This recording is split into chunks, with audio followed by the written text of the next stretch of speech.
Alright, so hello बच्चों, कैसे हो यार आप लोग? बढ़िया हो? पढ़ाई लिखाई कर रहे हो? तो आज हम लोग क्लास 11th ऑर्गेनिक केमिस्ट्री के नॉमेनक्लेचर वाले टॉपिक्स को आगे बढ़ाते हैं। सबसे पहली बात, आप लोगों के दिमाग में जो बच्चे एक दो जो भी हो कॉन्टिन्यूसली पढ़ रहे हो, मेरे को फॉलो कर रहे हो, उनके दिमाग में एक चीज चल रहा होगा कि सर बहुत डिले कर रहे हो, मैं यहाँ पे ट्रस्ट करूँ कि ना करूँ। तो बेटा सबसे इंपॉर्टेंट बात ये थी कि बहुत अर्जेंट वर्क में फंसा हुआ था, बहुत जरूरी काम थे, मेरे भी एग्जाम्स थे, है ना, मेरे एग्जाम्स थे, उन एग्जाम्स में मैं फंसा हुआ था। तो बार बार इधर उधर मतलब भागा दौड़ी लगाता ना, कभी इधर कभी उधर, अपना पढ़ाई करना, उसके बाद कुछ कॉम्पिटिशन्स हैं उनके लिए मैं प्रिपेयर कर रहा था, ठीक है। और भी कुछ फैक्टर्स हैं कि मैं पर्सनली मेरी तबीयत थोड़ी ठीक नहीं चल रही इस टाइम पे, है ना बेटा। देखने में तो लग रहा होगा कि सर एकदम फिट फाइन दिख रहे हो, बट ऐसी बातें नहीं है, बहुत सारी चीज़ें चल रही हैं, तबीयत मेरी ठीक नहीं है। अचानक से कई बार क्या होता है कि बहुत तेज़ सर में पेन वगैरह होने लगता है, तो उस टाइम पे मतलब एक चीज़ ऐसा होता है ना कि जब मैं आपको रिकॉर्डिंग वगैरह कर रहा हूँ तो लाइट्स वगैरह अच्छी खासी जलानी पड़ती है रूम में, जिसकी वजह से थोड़ा सा मैं प्रॉब्लम फेस करना पड़ जाता है मेरे को फिर रातों में, समझ पा रहे हो बात को। तो इस वजह से लेक्चर रिकॉर्ड नहीं हो पा रहे थे, लेकिन अब मैंने डिसाइड किया है छोड़ते हैं, जो हुआ सो हुआ, जो प्रॉब्लम्स आएंगी देखा जाएगा, जहां पे लड़ना होगा लड़ लेंगे, जो समस्या झेलनी पड़ेगी झेल लेंगे, कोई दिक्कत नहीं है। अब सबसे इंपॉर्टेंट बात तो ये है भाई कि अब मैं यहाँ पे बैठा हूँ, बैठ के उन्हीं चीज़ों को सोच रहा हूँ, दुखी हो रहा हूँ, अब फिर पढ़ रहा हूँ, प्रॉपर फोकस इस काम में भी नहीं बन रहा है, पूरी तरह से मैं पढ़ा भी नहीं रहा हूँ आप लोगों को, बहुत सारी चीज़ें चल रही हैं साथ में, ये तो कोई सोल्यूशन नहीं है ना। तो यहाँ पे ऑब्वियसली हॉस्टल में एक सीनियर है, नाम नहीं बताऊँगा, नाम लूँगा, बहुत हेल्प कर रहे हैं वो, मतलब एक बड़े भाई की तरह वो गाइड कर रहे हैं। उन्होंने एक बात बताया कि देख, अगर तुझे टेंशन लेने से, अगर तू टेंशन ले रहा है किसी चीज़ को लेके, तेरा काम बन रहा है अगर वहाँ से, तो ले टेंशन, और अगर काम नहीं बन रहा है, तेरा नुकसान हो रहा है, तेरा शरीर खराब हो रहा है, तेरा दिमाग खराब हो रहा है, तो बीमार पड़ता जा रहा है, तो छोड़ उसे, काम में लग। सबके लाइफ में प्रॉब्लम्स होती हैं, और सबसे इंटरेस्टिंग बात यह है कि हमें प्रॉब्लम को फेस करना होता है। तो आज मैंने डिसाइड किया है यार कि कैसी भी कंडीशन हो, कुछ भी सिचुएशन हो, कुछ भी हो, एक बार लड़ लेंगे। अब आपकी क्लास नहीं रुकेगी। हाँ, कुछ कंडीशन ऐसी हो सकती है कि मान लो मेरे को एग्जाम्स देने या फिर कुछ मेडिकल इशू बहुत सीरियस वाला हो गया, तो एग्जाम देना है, मेरे को बाहर जाना है, तो मैं रहूंगा ही नहीं, तो रिकॉर्डिंग वगैरह कहाँ से हो पाएगी। तो ठीक है, बात उस बात समझ में आती है, लेकिन मैं अब अपने एंड से यही ट्राई करूंगा। आई विल प्रॉमिस, मैं आप लोगों से वादा करता हूं कि अब क्लास में डिले नहीं होगा, स्पेशली 11th और 10th के क्लास में बिल्कुल भी डिले नहीं होगा, ठीक है। ये दोनों क्लास आपको एकदम प्रॉपर टाइम पे मिलती चली जाएगी। अब आपको क्या करना है बेटा, आपको पढ़ते रहना है। और मैं एक चीज और कह रहा हूं, छोटी उम्र है, बहुत बड़ी बात कहने जा रहा हूं, उसको गांठ बांधो। मैं ये जो चीजें आपको पढ़ा रहा हूं, इसको मैं मेंस लेवल तक लेके जाऊंगा। जब एडवांस की बारी आएगी, मेंस तो पहले निकालो, उसके बाद एडवांस देखेंगे, जब एडवांस की बारी आएगी तो भी देख लेंगे हम लोग, समझ पा रहे बात को। तो मैं आपसे जो चीज कह रहा हूं वो चीज सुनो। इतने क्वेश्चन कराऊंगा ना, किसी दिन मेरे को 3 घंटे 4 घंटे की क्लास लेके यहाँ पे पूरे MS चौहान, हिमांशु पांडे, PYQ और अदर इंपॉर्टेंट बुक्स से क्वेश्चंस कराने अगर हूं, मैं कराता जाऊंगा, मैं पीछे नहीं हटूंगा, जितनी मेहनत करनी पड़ेगी मैं करूंगा, ठीक है। लेकिन अब आप लोगों से भी मेरे को एक सपोर्ट चाहिए कि सर हम उसको प्रॉपर फॉलो करेंगे, आप जो बोलेंगे वो करेंगे और करके दिखाएंगे। हमेशा एक बात याद रखना कि आपकी जिंदगी से एक एक दिन कम होते जा रहे हैं, समझ पा रहे बात को। अभी 11th में गए हो, धीरे से चले जाओगे 12th में, साल खत्म होते अब टाइम नहीं लगता, पर्सनल बातें बता रहा हूं, साल खत्म होते अब टाइम नहीं लगता बेटा। 10th तक एंजॉय करते हुए सब कुछ हो जाता है कि अरे बहुत कम सिलेबस है, बहुत जल्दी कंप्लीट हो जाता है, आप बहुत कुछ सोच लेते हो, कोई मतलब ही नहीं है ना यार, कोई मतलब ही नहीं है। जो 10th में पढ़ा कहाँ काम आ रहा है आपकी लाइफ में। हाँ, वहां से आपको एक सीढ़ी मिली कि आप, जो बंदा मेहनती था, जो बच्चे ने पढ़ाई करी, लास्ट के मोमेंट पे उसको समझ में आया कि मेरे को बोर्ड में अच्छा करना है, तो उसने लास्ट मोमेंट पे अच्छा किया। लास्ट मोमेंट पे सर कैसे अच्छा किया? लास्ट मोमेंट पे अच्छा करने के लिए उसने क्या काम किया, वो लगातार बैठा 8 घंटे 7 घंटे 9 घंटे 6 घंटे क्वेश्चन प्रैक्टिस किया, तो उससे उसको एक सेल्फ स्टडी की आदत लग गई।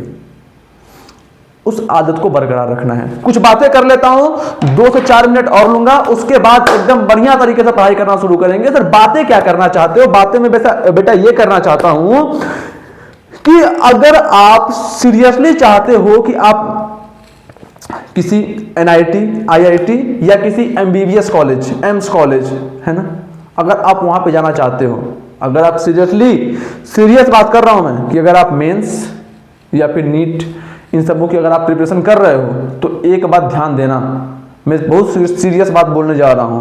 अगर आप 8 आवर कॉन्स्टेंटली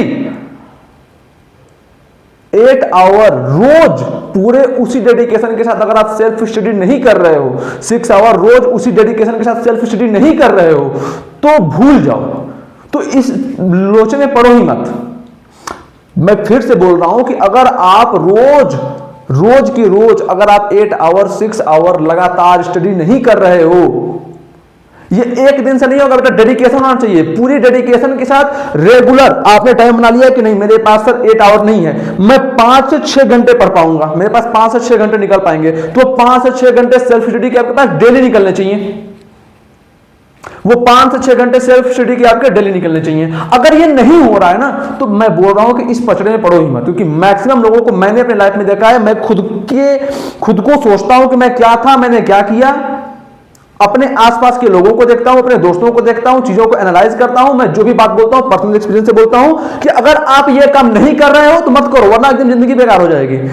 अगर आप सीरियसली जेईई नीट वाली फील्ड में जाना चाहते हो ना, अगर आप सीरियस नहीं हो, तो मैं ये लिख के बता रहा हूं कि अपना बोर्ड भी खत्म कर लोगे, जेईई नीट को भी खत्म कर रहे हो, उसको तो खत्म कर ही रहे हो, बोर्ड को भी खत्म कर रहे हो और खुद को खत्म कर रहे हो कि जब आपका साल 2 साल कंप्लीट होने वाला होगा, तो लास्ट मोमेंट पे आपकी ये बातें आएंगी कि तुम डिप्रेस्ड रहने लगोगे, फिर डिप्रेशन के शिकार हो जाओगे, फिर तुम्हारी जिंदगी में अलग अलग समस्याएं आने लगेंगी, फिर तुम ड्रॉप के पास जाओगे। ये बुखार है, बुखार उतरता ही नहीं लोगों को ना कि सर मेंस बहुत बड़ी बात है, ये है वो है। सबसे बड़ी बात आपकी लाइफ है, खुद को प्रायोरिटी दो और पहले ये डिसाइड करो कि तुमसे मेंस होगा कि नहीं, तुम उसके लायक हो कि नहीं। सर कैसे? अगर लगातार तुमको बैठने की आदत है पढ़ाई करने के लिए, पूरे डेडिकेशन के साथ अगर तुम 5 से 6 घंटे रेगुलर सेल्फ स्टडी कर रहे हो, तो बिल्कुल पढ़ाई करो, बिल्कुल करो मेंस की तैयारी। और अगर नहीं कर रहे हो तो भूल जाओ, मत जाओ उस पचड़े में। जिंदगी में बहुत कुछ पड़े हुए हैं, बहुत सारे काम हैं, कर लो, खुश रहोगे, उधर मत जाओ, वरना फिर वो तुमको एकदम बहुत बुरे कंडीशन में लाके छोड़ेगा, तुम सेटिस्फाई नहीं रहोगे। बेटा सबसे बड़ी प्रॉब्लम ये आती है ना कि कई बार क्या होता है इंसान के साथ, जो मैंने पर्सनली फील किया है, कुछ लोगों को देखा भी है कि जब बंदा जेईई नीट के लिए, कुछ लोग मतलब देखो ऑब्वियसली ऐसी बात तो है कि बहुत कंपटीशन है, बहुत बच्चे फॉर्म भरते हैं और कई सारे लोग बहुत सीरियस भी होते हैं उसके लिए, कई सारे लोग उसके लिए बहुत सीरियस भी होते हैं। लेकिन प्रॉब्लम बेटा इस जगह पे आती है ना कि कुछ बच्चे जो हैं बहुत सीरियसली पढ़ाई करते हैं, सोसाइटी से, आसपास के फ्रेंड से, हर एक चीज़ से खुद को कट ऑफ कर लेते हैं, पूरे डेडिकेशन के साथ 1-2 चीज़ को फॉलो करते हुए पूरी पढ़ाई करते चले जाते हैं वो। लेकिन उनका कई बार जब नहीं होता ना, तो मैं उन लोगों को जैसे देखता हूँ तो उनको ये रिग्रेट रह जाता है उसके बाद ज़िंदगी में कि यार मैंने पूरी डेडिकेशन से ये काम किया था, मेरे से ये काम हुआ नहीं। और उसका रिजल्ट ये निकलता है बेटा कि वो बंदा ये अपने ऊपर तो डाउट करता ही है, लेकिन लास्ट में ये पाता है कि अब वो ना तो सोशल रह गया, ना वो इसमें बहुत अच्छा कुछ कर पाया। हालांकि उसको हार्डवर्क करने की आदत लग चुकी है, तो लाइफ में बहुत अच्छा कर जाएगा, इसमें कोई डाउट नहीं है। बट वो ये प्रॉब्लम फेस करता है, ये चीज़ें उसके दिमाग में चलने लगती हैं कि यार ना मैं तो ना सोशल रह गया, ना मेरे पास अच्छे दोस्त रह गए, मैं लाइफ में एकदम अकेला रह गया हूँ। तो वो इंसान अकेलेपन को मिटाने के लिए दोस्त वगैरह ढूंढना शुरू करता है, सोचता है कि लाइफ एंजॉय करना है, लाइफ एंजॉय करता हूँ, थोड़ा सा बहुत ये सब हो गया, और वहीं पे बस वो गड्ढे में गिर जाता है, वहीं पे उसे ख़त्म होने का समय आ जाता है। 2 चीज़ें बता देता हूँ, आप में से मैक्सिमम लोग अब आ गए हो 11th में, तो कई लोगों के पाथ डेविएट होंगे। पाथ डेविएट होंगे मतलब क्या सर? कई लोग अब सोचेंगे कि नए नए दोस्त यार बनाए जाएं, है ना, समझ पा रहे हो मैं किस फील्ड की बात कर रहा हूँ, उधर जाना शुरू करेंगे। कोई फ्यूचर नहीं है, कोई फ्यूचर नहीं है, ठीक है। और एक टाइप का इंसान फिर वो होता है कि हाँ वो सीरियसली मेहनत करता है लेकिन नहीं हो पाता। फिर फैक्ट है यार कि सबका नहीं होता, ये फैक्ट है। तो आपके हाथ में काम करना है, जितना वर्क कर सकते हो वर्क करो, उसके बाद रिजल्ट आएगा कि नहीं वो भगवान के हाथ में है। लेकिन जब रिजल्ट निकले तो आपसे कोई बंदा ये पूछे ना कि तुमने बेस्ट दिया था कि नहीं, तो तुम्हारे मुंह से ये निकलना चाहिए कि मैं जितना कर सकता था उतना किया यार। तो मैं उस बंदे की बात बता रहा हूं कि जब वो बंदा बहुत अधिक तैयारी कर लेता है, उसका सिलेक्शन नहीं होता, उसके बाद उसके साथ क्या प्रॉब्लम आती है, उसके बाद उसके साथ प्रॉब्लम ये आती है बेटा कि वो अपने आप को बहुत अकेला फील करता है। अब फैक्ट की बात है, वो अकेला हो भी जाता है यार। अगर कोई इंसान सीरियसली जेईई नीट की प्रिपरेशन किया है, पूरी लगन लगाया है, उसमें पूरा जान लगाया है, तो उसके पास नहीं होते बहुत अच्छे दोस्त, उसके पास नहीं होते बहुत अच्छे साथी, उसके पास नहीं होते मतलब जैसे बाकियों को देखा होगा कि 4-5 अच्छे खासी गैंग है, घूम फिर रहे हैं, वो इन चीज़ों से अलग हो जाता है। ना तो वो बहुत अच्छा स्पोर्ट्समैन रहता है, ना तो बहुत अच्छा डांसर रहता है, ना तो बहुत अच्छा वो कि बहुत अच्छा जिसको क्या कहते हो आप लोग आजकल सिग्मा कहते हो, अल्फा जो भी कहते हो, कि मस्त जोक क्रैक कर दिया है, फिर ऐसा रिप्लाई दे दिया कि सामने वाला दंग रह गया। नहीं हो पाती चीज़ें। अब मेरे भैया ने मेरे से एक बहुत अच्छी बात बोली थी, मैं जब घर गया था तो मेरे दिमाग में वही बात याद रखती है कि जब इंसान पूरी तरह से पढ़ाई पे लग जाता है ना, तो अपने सबकॉन्शियस माइंड को, अपने दिमाग को एक ही तरफ रख लेता है, जिससे उसका दिल कमजोर हो जाता है। तो प्रॉब्लम समझ पा रहे हो? तो जब उस बंदे का नहीं होता है तब वो क्या करता है, कई लोग हार मान के लगते हैं कि अब चलो एंजॉय करते हैं, दोस्ती यारी करते हैं, गर्लफ्रेंड बनाते हैं, इन सारी चीज़ों में लगते हैं। उसके बाद उसको धोखा वगैरह मिलना शुरू होता है, या फिर जो भी होता है, या फिर नहीं बनी, मतलब ऑब्वियसली बहुत सारी चीज़ें हैं। अब उसके बाद वो पहले तो ऐसे था, उसके बाद मतलब बस मैं ये कहना चाह रहा हूँ ना कि उसके बाद वो अपनी लाइफ को सोचता है कि अभी इंजॉय करते हैं, लेकिन वो इंजॉय नहीं कर रहा है। जहाँ तक मैंने अपनी लाइफ से सीखा, जहाँ तक चीज़ों को मैंने ऑब्जर्व किया, तो सोचता है कि अभी इंजॉय करते हैं, वो इंजॉय नहीं कर रहा है। वो अपनी जिंदगी का कंट्रोल किसी के हाथ में दे रहा है कि अच्छा दोस्त नहीं है तो मैं उदास हूँ, या फिर दोस्त नहीं है, कुछ नहीं है। किसी की जरूरत नहीं है। अकेले पैदा हुए हो, अकेले काम करना है, अकेले आगे बढ़ना है, ठीक है? किसी की जरूरत नहीं है। और सबसे इंपॉर्टेंट और सबसे अच्छी बात यह है, और सबसे जरूरी बात यह है कि हार नहीं मानना है। नहीं हुआ कोई दिक्कत नहीं, हमने अपना बेस्ट दिया, हम हार नहीं मानेंगे, हम आगे करते रहेंगे। जिंदगी में कभी ना कभी मिलेगा। देखो भगवान ने बहुत अच्छी बात बोली थी कि अगर आप किसी चीज के लिए बहुत जान लगाते हो और अगर वो चीज आपको नहीं मिलती, इसका मतलब उससे कुछ बड़ा चीज आपके लिए सोच के रखा हुआ है, उससे कोई बहुत बड़ी चीज आपके लिए सोच के रखी हुई है। तो इंसान को होप नहीं छोड़नी चाहिए, क्योंकि जब इंसान अपना होप छोड़ देता है, खुद पे भरोसा नहीं करता, तो इंसान किसी काम का नहीं रहता है ना। सबसे इंपॉर्टेंट बात यह है कि अगर इंसान अपना होप, खुद पे भरोसा छोड़ देता है ना, किसी काम का नहीं रह जाता। तुम्हारे सबसे अच्छे दोस्त तुम हो, ठीक है? सबसे पहले खुद को सोचो, खुद की फैमिली को सोचो, आगे बढ़ो, पढ़ाई लिखाई करो, रिवीजन डेली करो। मैं फिर से बोल रहा हूं कि अगर 8 आवर सेल्फ स्टडी का 5, आप लोग का रेगुलर स्कूल गोइंग भी है, तो 5 से 6 आवर अगर आप रेगुलर सेल्फ स्टडी के नहीं रख रहे हो, तो जेईई नीट के लिए मत करो प्रिपेयर, खुद को बर्बाद करोगे। स्कूल ओरिएंटेड पढ़ो, बोर्ड ओरिएंटेड पढ़ो, नॉर्मल छोटे मोटे कंपटीशन जैसे सीयूईटी वगैरह हो गए, इन सबों छोटा मोटा तो ऑब्वियसली नहीं, इसमें भी कंपटीशन बढ़ चुका है, लेकिन ऑब्वियसली मेन से थोड़ा नीचे लेवल का है, तो इसके ओरिएंटेड पढ़ो। और सारे बहुत सारे एग्जाम्स हैं जिसमें आपको इंटरेस्ट है, उसके ओरिएंटेड पढ़ो। क्योंकि जब आप जेईई नीट में घुस जाते हो तो आपसे 8 आवर डिमांड मांगता ही है, और अगर आप नहीं करते, मजे में रह जाते हो, तो जिंदगी मजे में नष्ट हो जाती है एकदम, कोई काम का नहीं रह जाता फिर इंसान हो। क्योंकि मैं एक बात और बता देता हूं बेटा कि मैक्सिमम लोग आप उसमें से फील करोगे, या फिर जो बंदा अगर मेरा कोई स्टूडेंट हो, पढ़ाया हुआ, 12th पास हो चुका हो, अगर वो वीडियो देख रहा होगा तो वो इस बात को रिलेट करेगा कि जब आप कर नहीं पाते हो ना, जब आप कर नहीं पाते हो तो आपको एक रिग्रेट तो रहता है कि सर यार कर सकता था, नहीं किया, वहाँ पे टाइम मैंने वेस्ट किया, ये सारी बातें तो रहती हैं। लेकिन उससे भी सबसे दुखद दर्दनाक बात ये होती है कि वो बंदा अगर जेईई वगैरह के लिए आप अपने आप को बहुत अच्छे से प्रिपेयर किया है ना, तो कहीं ना कहीं वो समझो कि अगर आप मेंस के लिए बहुत अच्छे से प्रिपेयर कर रहे हो, तो आप अदर सब्जेक्ट से, फिजिक्स केमिस्ट्री मैथ अगर आप बहुत अधिक शिद्दत से पढ़ रहे हो, तो कहीं ना कहीं आप अदर सब्जेक्ट से टाइम निकाल के यहाँ पे दे रहे हो, है कि नहीं? सब बिल्कुल दे रहे हैं। तो मेरे को सिंपल सी बात ये बताओ कि आपके पास अदर सब्जेक्ट में कई लोगों के पास कंप्यूटर होते हैं, कई लोगों के पास इंग्लिश होते हैं, कई लोगों के पास हिंदी होते हैं, है ना, ये सब एडिशनल सब्जेक्ट्स हैं। तो अगर आप उन एडिशनल सब्जेक्ट में से टाइम निकाल के यहाँ पे दे रहे हो तो कहीं ना कहीं अदर एक्टिविटीज को लूज करते जा रहे हो। कई बच्चों का ये होता है कि 10 तक जीके बहुत स्ट्रांग होता है, लेकिन फिर वो मेंस वगैरह में चले जाते हैं तो वो सब सारी चीज़ें खराब होने लगती हैं, वो सारी चीज़ें खराब होने लगती हैं। तो उनको बाद में लगता है कि ना ये कर पाया, इधर भी सब बेकार हो गया, मेरे से लर्न नहीं हो रहा है, ये नहीं हो रहा है, वो नहीं हो रहा है। नहीं, हमेशा ये ट्राई करिए। मैं आपको सजेशन जो दूंगा, लेक्चर देख रहे हो, पढ़ाई कर रहे हो, सब कुछ कर, रिवीजन कर रहे हो, सेल्फ स्टडी कर रहे हो, ठीक है। मैं बोलूँगा कि जब आप खाली हो तो इंस्टाग्राम, व्हाट्सएप, है ना, सोशल मीडिया से दूर हो जाओ। सोशल मीडिया को इग्नोर करके आप क्या कर सकते हो, आप कर ये सकते हो कि किताबें पढ़ लो, कॉमिक्स पढ़ लो। मतलब बेसिकली क्या होगा कि जब आप रीडिंग करोगे ना, हमेशा जब भी मैं बता रहा हूँ कि जब भी आप किसी चीज़ को रीड कर रहे हो, जब भी आप किसी चीज़ को रीड कर रहे हो ना, तो उसके नीचे इस तरह से मार्कर, पेन जो भी है, पेन को उल्टे साइड से उसके नीचे इस तरह से आप पढ़ रहे हो कि दैट जो भी है, तो उसके नीचे इस तरह से पेन से अंडरलाइन करते चले जाओ।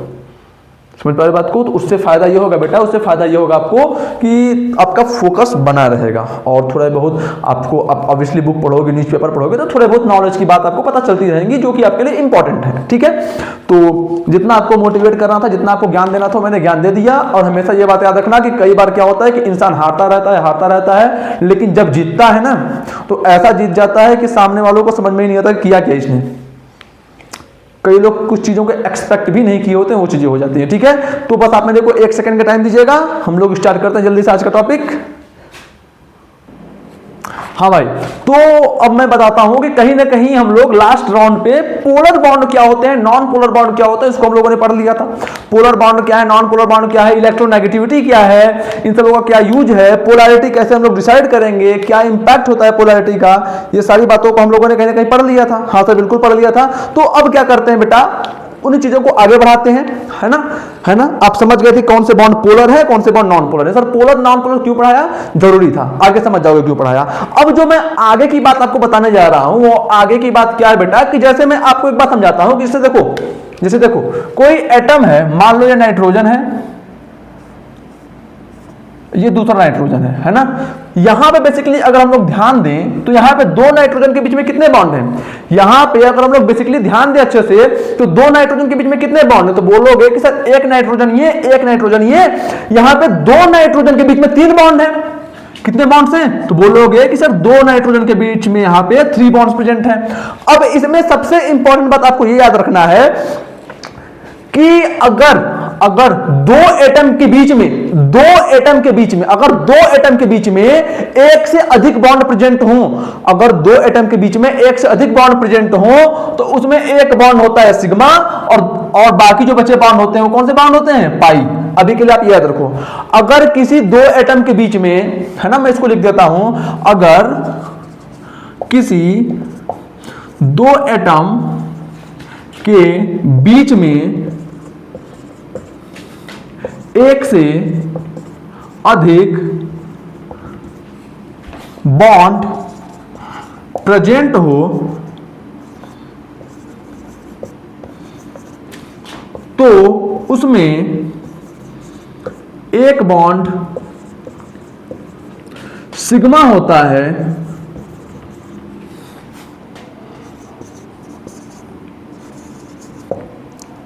और दूसरा बॉन्ड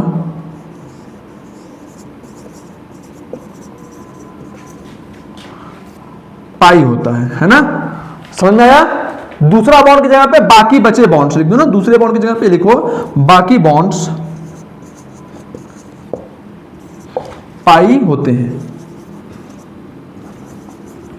ठीक बात है? हाँ सर। अब देखो ये बात क्यों पढ़ा रहे हैं, मैं भी समझा देता हूं, अभी समझ जाओगे आप ये बात क्यों पढ़ा रहे हैं। पहले आपको ये बात समझ में आई कि अगर हम लोग यहां पे देखें तो 2 एटम के बीच में 3 बॉन्ड प्रेजेंट हैं। 2 एटम के बीच में कितने बॉन्ड प्रेजेंट हैं, 3 बॉन्ड प्रेजेंट हैं। 2 एटम के बीच में कितने बॉन्ड प्रेजेंट हैं, तो बोलोगे कि सर 2 एटम के बीच में यहां पे 3 बॉन्ड प्रेजेंट हैं। इसका मतलब इसके पास क्या है, तो आप बोलोगे कि सर इसके पास एक तो सिग्मा बॉन्ड है। सिग्मा बॉन्ड कितने हैं, 1 सिग्मा बॉन्ड है। सिग्मा को इस तरह से रिप्रेजेंट करते हैं, है ना। और 2 कितने हैं, 2 पाई बॉन्ड हैं। 2 कितने हैं, पाई बॉन्ड है। समझ गए बात, समझ गए बात? हाँ सर बिल्कुल समझ गए बात। अब इसमें अब अगला पॉइंट लिखो, अगला पॉइंट लिखो, जो हमारा बॉन्ड स्ट्रेंथ होता है, क्या बॉन्ड स्ट्रेंथ होता है, जो हमारा बॉन्ड स्ट्रेंथ होता है बेटा, वो सिग्मा बॉन्ड का बॉन्ड स्ट्रेंथ अधिक होता है किससे, पाई बॉन्ड से। यानी कि सिग्मा बॉन्ड को तोड़ना मुश्किल होता है as compare to pi bond. Sigma bond को तोड़ना क्या होता है, मुश्किल होता है as compare to pi bond, है ना। अब अगला बात लिखो, अगला बात लिखो, क्योंकि सिग्मा बॉन्ड को तोड़ना मुश्किल है, सिग्मा बॉन्ड को तोड़ना मुश्किल है, hence sigma bond is difficult to break, therefore breaking of sigma bond is less in chemical reaction। मतलब कि आपको बहुत कम ऐसे केमिकल रिएक्शन देखने को मिलेंगे जहां पे सिग्मा बॉन्ड टूट रहा हो। समझ पा रहे बात को, आपको बहुत कम ऐसे केमिकल रिएक्शन देखने को मिलेंगे जहां पे क्या हो रहा हो, सिग्मा बॉन्ड टूट रहा हो। मैक्सिमम केमिकल रिएक्शन ऐसे होते हैं जहां पे पाई बॉन्ड का ब्रेकिंग होता है ना। तो अगला पॉइंट मैं लिख देता हूं यहां पे, इन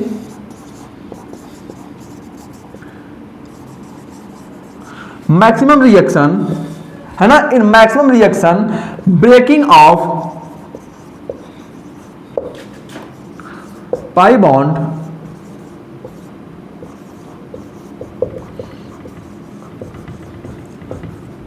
है ना, यानी कि मैक्सिमम केमिकल रिएक्शन में क्या होता है बेटा, पाई बॉन्ड का ब्रेकिंग होता है। समझ गए, ऐसा क्यों है, क्योंकि बेटा पाई बॉन्ड को तोड़ना आसान है, सिग्मा बॉन्ड को तोड़ना मुश्किल है। इस वजह से pi bond maximum time chemical reaction में पार्टिसिपेट कर लेता है। लेकिन एक बात और याद रख लो, एक बात और याद रख लो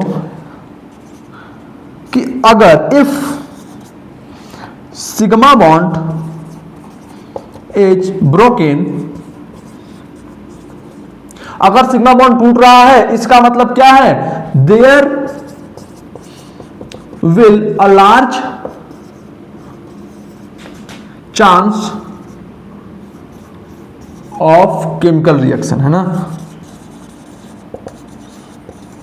मतलब कि अगर बेटा सिग्मा बॉन्ड टूट गया तो केमिकल रिएक्शन होने के चांस बढ़ जाते हैं, बहुत अधिक चांस होते हैं कि अब केमिकल रिएक्शन हो जाएगा। नहीं टूटा तो नहीं होगा, लेकिन अगर टूट गया तो पक्का होगा। समझ गए बात, समझ गए बात, हाँ सर समझ गए बात। तो अब अगली बात ये समझ में आया। अब अगली बात ये ध्यान रखो, अब अगली बात ये याद रखो कि अगर सिग्मा बॉन्ड डिफिकल्ट है ब्रेक होने में, है ना, तो मैं उसी पॉइंट को लिखता हूं, as sigma bond is difficult to break, it means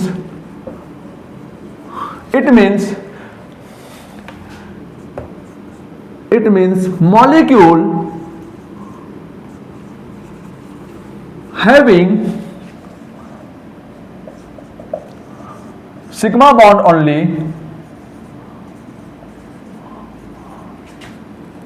only, so very less affinity towards chemical reaction, है ना। तो मैं बस आपको यह बोलना चाह रहा हूं कि अगर सिग्मा बॉन्ड को तोड़ना मुश्किल है तो ऐसे मॉलिक्यूल जिसके पास सिर्फ और सिर्फ सिग्मा बॉन्ड प्रेजेंट हो वो केमिकल रिएक्शन के लिए बहुत कम एफिनिटी यानी कि बहुत कम चाहत शो करेंगे। क्यों? क्योंकि उनको पता है कि भाई मेरे पास तो सिग्मा बॉन्ड है, इस तरह टूटेगा नहीं तो हम रिएक्शन करेंगे कहां से। समझ पा रहे बात, समझ पा रहे बात। तो इन सारी चीजों को आगे लिखो और उसके बाद हम लोग आगे मूव करते हैं, आगे पढ़ना शुरू करते हैं।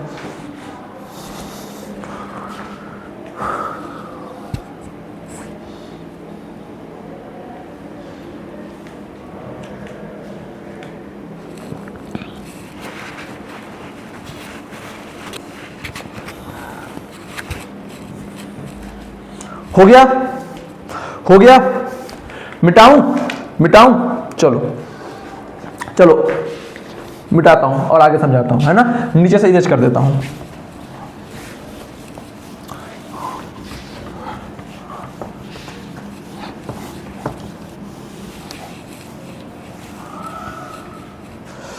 ठीक ठीक। अब देखो एक बात को ध्यान से समझना कि अगर किसी एटम में 3 बॉन्ड प्रेजेंट हैं, अगर किसी एटम में 3 बॉन्ड प्रेजेंट हैं, अगर किसी एटम में 3 बॉन्ड प्रेजेंट हैं, इसका मतलब उसके पास 1 सिग्मा 2 पाई। ये कॉन्सेप्ट कौन सी थ्योरी बताता है? तो ये कॉन्सेप्ट जो है बेटा, this concept is given by valence bond theory. यानी कि ये कॉन्सेप्ट हम लोग कहां से सीखते हैं? तो ये कॉन्सेप्ट हम लोग को बताया जाता है वैलेंस बॉन्ड थ्योरी। किस चैप्टर में पढ़ेंगे? चैप्टर का नाम है बेटा केमिकल बॉन्डिंग। क्या नाम है चैप्टर का? Chemical bonding. यानी कि केमिकल बॉन्डिंग में हम लोग ये कॉन्सेप्ट को बहुत अच्छे से पढ़ेंगे। समझ में आया बात? समझ में आया बात? सब बिल्कुल समझ में आया, ठीक है। और ये कॉन्सेप्ट किसके द्वारा दिया जाता है? वैलेंस बॉन्ड थ्योरी, जिसको हम लोग शॉर्ट फॉर्म में वीबीटी भी कहते हैं। क्या कहते हैं शॉर्ट फॉर्म में? वीबीटी। समझ गए बात? समझ गए बात? तो ये कॉन्सेप्ट क्लियर है क्या आपका? ये कॉन्सेप्ट क्या अच्छे से आपका क्लियर है कि अगर कोई एक एटम है, एक एटम में एक से अधिक बॉन्ड प्रेजेंट है, इसका मतलब उसमें एक बॉन्ड होगा सिग्मा, बाकी बचे बॉन्ड हो गए पाई। बाकी बचे बॉन्ड हो क्या हो गए? Pi bond. तो अब अगली बात क्या याद रखना है कि जो आपके पास पाई बॉन्ड है वो आसानी से टूट जाते हैं, सिग्मा बॉन्ड मुश्किल से टूटते हैं। तो अगर आपके पास 2 मॉलिक्यूल है, आपके पास 2 मॉलिक्यूल है, एक मॉलिक्यूल ए है, दूसरा मॉलिक्यूल बी है, एक मॉलिक्यूल ए है, दूसरा मॉलिक्यूल बी है, और मैं आपसे पूछूं कि एक आपको बता दूं कि अगर आपके पास जो ए मॉलिक्यूल है, आपके पास जो ए मॉलिक्यूल है, इसके पास दोनों बॉन्ड है, सिग्मा बॉन्ड भी है, पाई बॉन्ड भी है, और जो आपके पास बी मॉलिक्यूल है, इसके पास सिर्फ और सिर्फ सिग्मा बॉन्ड है, तो कौन सा मॉलिक्यूल रिएक्शन की तरफ ज्यादा जल्दी पार्टिसिपेट करेगा? तो आप क्या बोलोगे कि सर जो ए मॉलिक्यूल है इसके पास पाई बॉन्ड है, और पाई बॉन्ड को तोड़ना थोड़ा सा इजी है, इस वजह से ए मॉलिक्यूल रिएक्शन की तरफ अधिक ज्यादा जल्दी यानी कि ज्यादा फास्ट रेट से जाएगा as compare to B molecule, ठीक है। क्योंकि बी के पास तो सिर्फ सिग्मा है, बी के पास तो सिर्फ सिग्मा है, और सिग्मा जल्दी ब्रेक नहीं होगा तो ये रिएक्शन में जल्दी पार्टिसिपेट भी नहीं करेगा। तो अब सबसे इंटरेस्टिंग बात यह है कि एक बंदा पूछ सकता है कि सर ऐसा क्यों, है ना।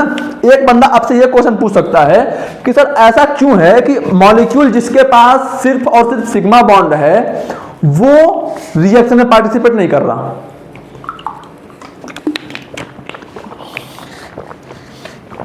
या फिर रिएक्शन में कम पार्टिसिपेट कर रहा है।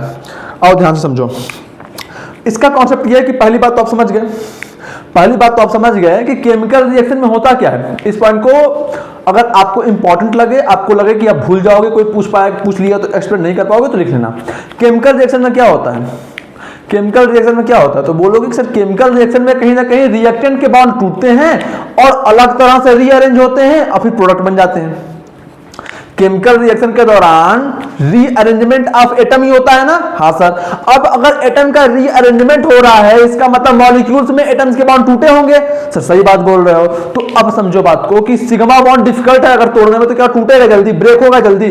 तो बोलोगे सर सिग्मा बॉन्ड डिफिकल्ट है तोड़ने में, तो सिग्मा बॉन्ड जल्दी टूटेगा ही नहीं, और जब सिग्मा बॉन्ड टूटेगा ही नहीं तो एटम का रीअरेंजमेंट हो ही नहीं पाएगा जल्दी से। समझ गए बात को? सर बिल्कुल समझ गए बात को। इस वजह से मॉलिक्यूल बी जिसके पास सिर्फ और सिर्फ सिग्मा बॉन्ड है वो रिएक्शन की तरफ पार्टिसिपेट जल्दी नहीं करता। ये कॉन्सेप्ट क्लियर हुआ? ये कॉन्सेप्ट क्लियर हुआ? ठीक है, ये कॉन्सेप्ट क्लियर हुआ। आई थिंक ये कॉन्सेप्ट क्लियर हो गया होगा। ठीक, चलो चलो अब समझो कि सर ये सिग्मा बॉन्ड का फॉर्मेशन कैसे होता है, पाई बॉन्ड का फॉर्मेशन कैसे होता है।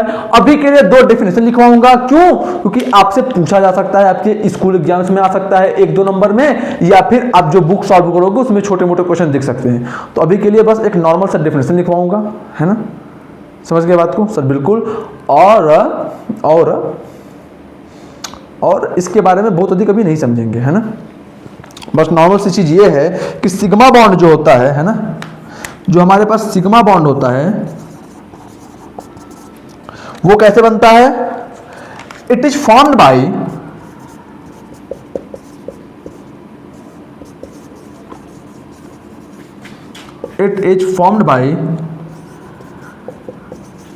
एक्सियल ओवरलैपिंग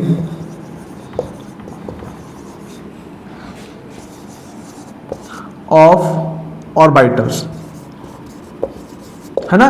जब दो ऑर्बिटल्स किसी एक्सिस के थ्रू आपस में ओवरलैप करते हैं उस केस में क्या बनता है, सिग्मा बॉन्ड बनता है। जैसे एग्जांपल में देख लो, ये स्फेरिकल शेप का होता है हमारा एस ऑर्बिटल, स्फेरिकल शेप का हमारा क्या होता है बेटा, एस ऑर्बिटल, है ना। ये हो गया एक्स एक्सिस, ये हो गया वाई एक्सिस, ठीक। सिमिलरली दूसरा हम लोग ले लेते हैं, ये भी हो गया एस ऑर्बिटल, ये भी क्या हो गया हमारा एस ऑर्बिटल। स्फेरिकल शेप का क्या होता है बेटा, एस ऑर्बिटल होता है। मैं आप लिख देता हूं,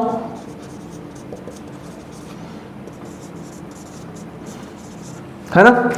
ये हो गया हमारा एक्स एक्सिस और ये हो गया हमारा वाई एक्सिस। समझ गए बात को। अब समझो कि अगर ये दोनों ऑर्बिटल आपस में किसी सेम एक्सिस के थ्रू, यानी कि ये भी एक्स एक्सिस के थ्रू और ये भी एक्स एक्सिस के थ्रू अगर ओवरलैप करते हैं, मतलब बस आप ये समझो, मतलब बस आप यहां पे ये समझो कि ये ऑर्बिटल जो है, ये ऑर्बिटल जो है, इसको मैंने एक्स एक्सिस के थ्रू यहां से उठाया और इसमें मैच करना शुरू कर दिया, इसको यहां से उठाया और इसमें मैच करना शुरू कर दिया, तो क्या एक टाइम के बाद कुछ ऐसा केस नहीं बन जाएगा बेटा, बोलो सर, बन जाएगा। यानी कि एक टाइम के बाद दोनों एक्स एक्सिस के थ्रू एक पॉइंट पर ओवरलैप कर जाएंगे, ठीक है। तो यहां पे ये जो बॉन्ड फॉर्मेशन हो रहा है, किसका बॉन्ड फॉर्मेशन हो रहा है, सिग्मा बॉन्ड। कोवेलेंट बॉन्ड है, कोई डाउट नहीं है, लेकिन इस कोवेलेंट बॉन्ड को क्या कहेंगे, सिग्मा बॉन्ड। क्या कहेंगे, सिग्मा बॉन्ड। तो आई थिंक सिग्मा बॉन्ड समझ गए आप लोग, ठीक। सारी चीजों को समझ जाओगे धीरे धीरे। अभी आई थिंक एटॉमिक स्ट्रक्चर अगर पढ़ लिया होगा तो ऑर्बिटल्स क्या होते हैं उनके बारे में बेसिक आइडिया लग गए होंगे। तो अभी के लिए बस इतना लिख लो, जल्दी करो, अभी के लिए बस इतना लिख लो।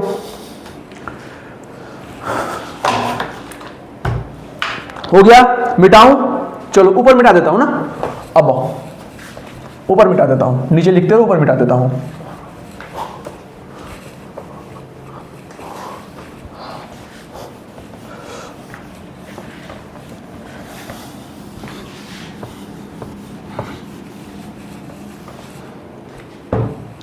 अब समझो बात को, पाई बॉन्ड क्या होता है, पाई बॉन्ड क्या होता है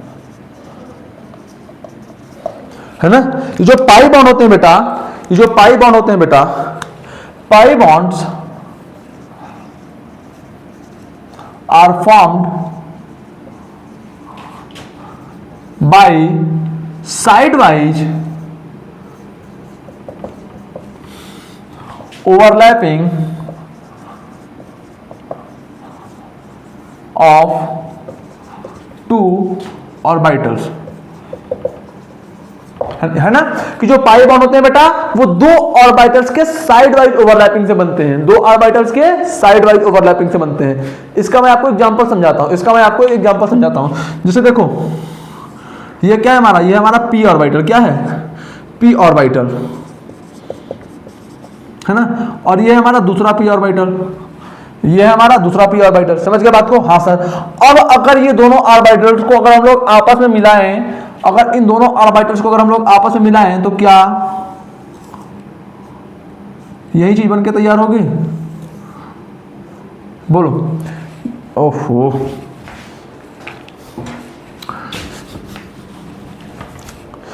इन दोनों ऑर्बिटल्स को हम लोग इस तरह से, इस डायरेक्शन में आपस में मिला रहे हैं, इन दोनों ऑर्बिटल्स को हम लोग क्या कर रहे हैं, इस डायरेक्शन में आपस में मिला रहे हैं। तो क्या जो बनने वाला बॉन्ड होगा वो ऐसा ही होगा सर, बिल्कुल ऐसा होगा। अब समझो, तो ये हमारा क्या बन रहा है, ये ओवरलैपिंग की वजह से जो यहाँ पे ये दोनों ओवरलैपिंग की वजह से जो बॉन्ड बन रहा है, इसको हम लोग कहते हैं पाई बॉन्ड।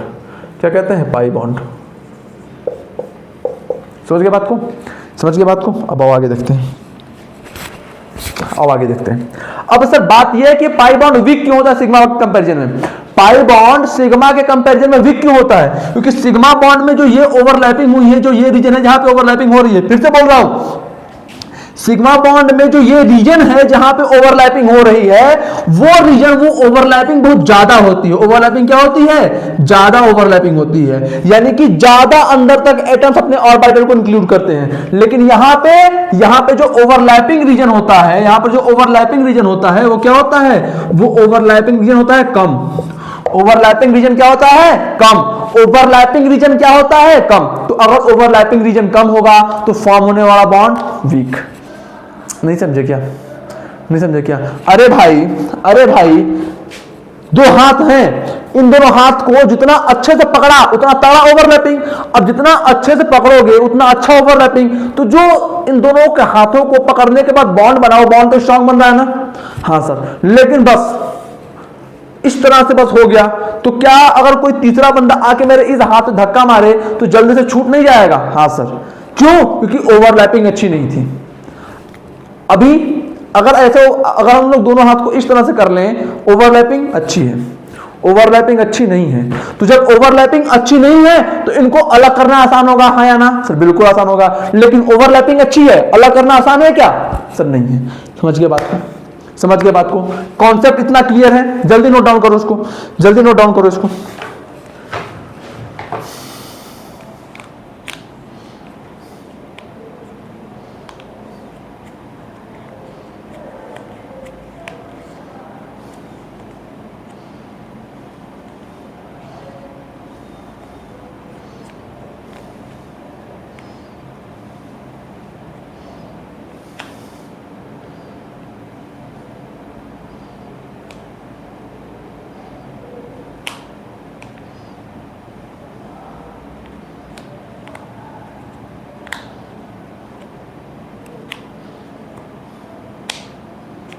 हो गया?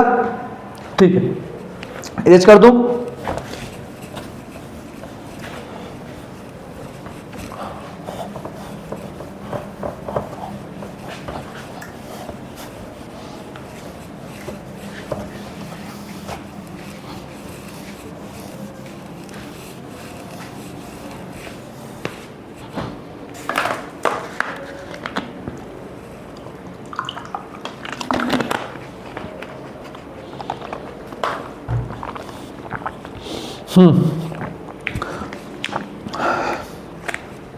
अगली टॉपिक, अगली बात मैं आपसे ये कहना चाह रहा हूं। आपसे कोई बंदा ये क्वेश्चन पूछ ले कि कार्बन में ऐसी क्या स्पेशलिटी है जिसकी वजह से हम लोग पूरा ऑर्गेनिक केमिस्ट्री पढ़ने बैठ जाते हैं। तो आपको पता होगा ना, कार्बन दो काम कर लेता है। पहला काम क्या?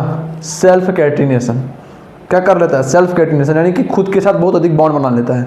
दूसरा काम क्या कर लेता है? उसका एक वर्साटाइल नेचर होता है ना, कि बहुत बड़े बड़े मॉलिक्यूल्स बनाना। इन दोनों कारणों की वजह से जो हमारा कार्बन होता है बेटा, वो बहुत स्पेशल है। ठीक है, तो अब वो 10वीं की बात थी। आई होप कि आपने पढ़ा होगा, नहीं पढ़ा होगा तो कोई बात नहीं, बुक निकालो, 2 लाइनें रीड कर लो। ठीक है, चलो आगे चलते हैं। उसको मैं नहीं बताने वाला, और जहां पे जरूरत लगेगी वहां पे दोबारा पढ़ा दूंगा। ठीक है, अभी नहीं बताने वाला, क्योंकि अभी मैं टाइम वेस्ट नहीं करना चाह रहा, अभी मैं टॉपिक पे रहना चाह रहा हूं। ठीक है, ठीक है। अब बॉन्ड स्ट्रेंथ।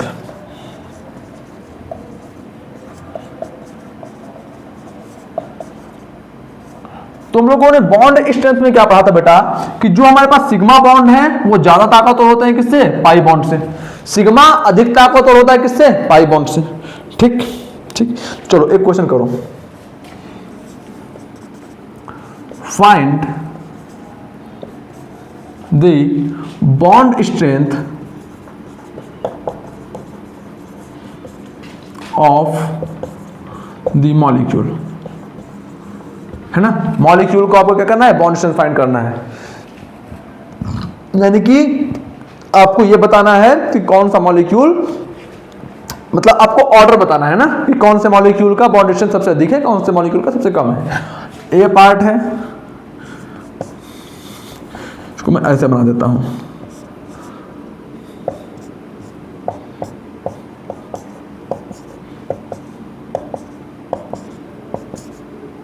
है ना? ए पार्ट ये हो गया। अब यहां पे किसके बेटा? कार्बन कार्बन के बीच का बॉन्ड स्ट्रेंथ बताना है। किनके बीच का बॉन्ड स्ट्रेंथ बताना है, कार्बन कार्बन एटम के बीच का बॉन्ड स्ट्रेंथ बताना है। ठीक है, तो find the bond strength, find नहीं लिखता हूं, अरेंज, है ना, arrange the bond strength order, अच्छे से लिख देता हूं इसको मैं, arrange the bond strength order between two carbon atom. ठीक है, ऑप्शन ए ये हो गया। ऑप्शन बी पे आते हैं।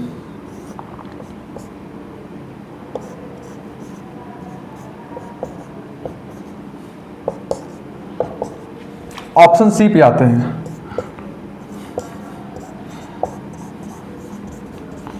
चलो सॉल्व करो, सॉल्व करो।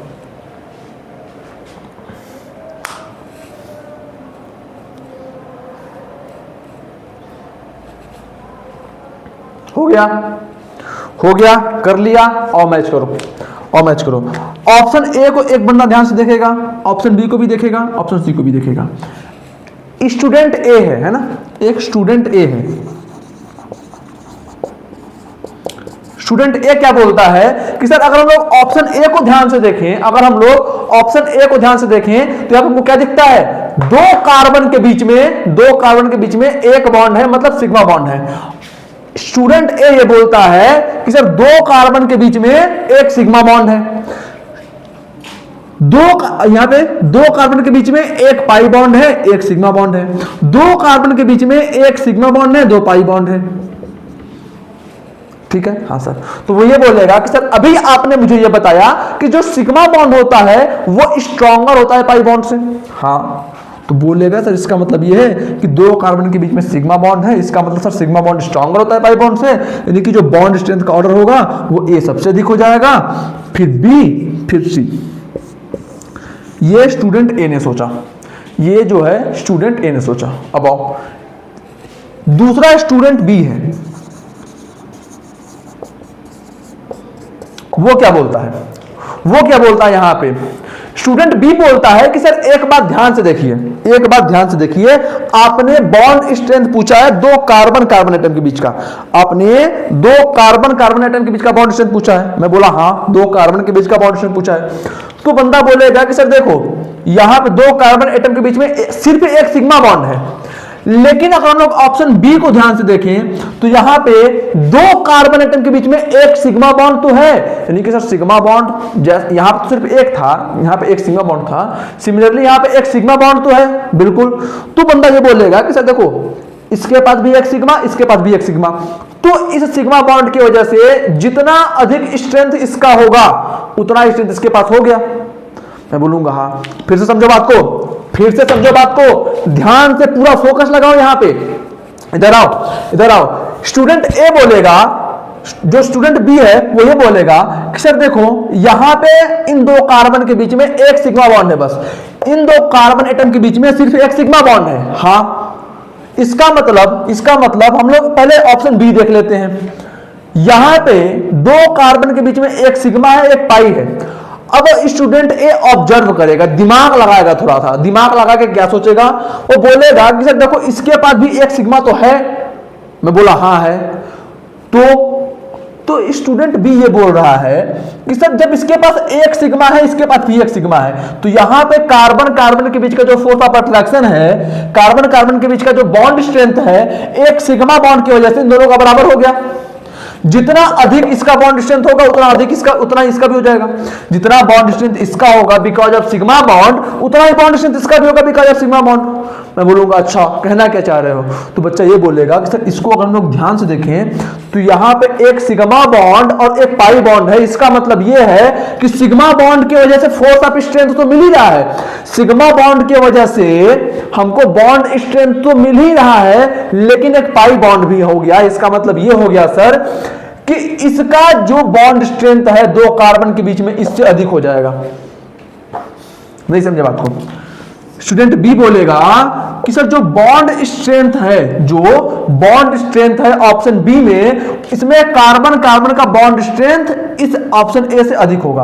ऑप्शन बी में कार्बन कार्बन एटम का जो बॉन्ड स्ट्रेंथ है वो ऑप्शन ए से अधिक होगा। रीजन क्या है? तो बंदा बोलेगा कि सर देखो यहां पे जो फोर्स ऑफ अट्रैक्शन है, यहां पर जो बॉन्ड स्ट्रेंथ है वो सिर्फ और सिर्फ सिग्मा बॉन्ड की वजह से है, लेकिन यहां पर सर सिग्मा बॉन्ड की वजह से भी फोर्स ऑफ अट्रैक्शन है और पाई बॉन्ड की वजह से भी फोर्स ऑफ अट्रैक्शन है। यानी कि सिग्मा सिग्मा इन दो ये दोनों तो बराबर हो गए। सिग्मा बॉन्ड के वजह से अगर इन दोनों में कंपेयर करें तो जो फोर्स ऑफ अट्रैक्शन है वो तो बराबर हो गया। हाँ सर, लेकिन इसके पास एक एक्स्ट्रा फोर्स ऑफ अट्रैक्शन लग रहा है बिकॉज ऑफ पाई बॉन्ड। यहां पर एक एक्स्ट्रा फोर्स ऑफ अट्रैक्शन लग रहा है बिकॉज ऑफ पाई बॉन्ड। समझ गए बात को?